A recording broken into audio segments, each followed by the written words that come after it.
બોટાદ શહેરમાં ભારે પવન સાથે વરસાદ શરૂ થયો।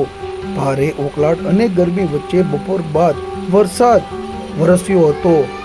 શહેરના Garda road, Paliyad road, Jyotigram circle, Bhavnagar road, Haveli Chowk સહિતના વિસ્તારમાં વરસાદ ભારે જોવા મળ્યો હતો અને રોડ પરથી પાણી ફરી વળ્યા હતા।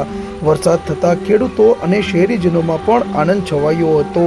ભારે ઉકળાટ બાદ વાતાવરણમાં ઠંડક પ્રસરી હતી, જેને લઈ લોકોમાં પણ રાહતનો શ્વાસ લીધો હતો।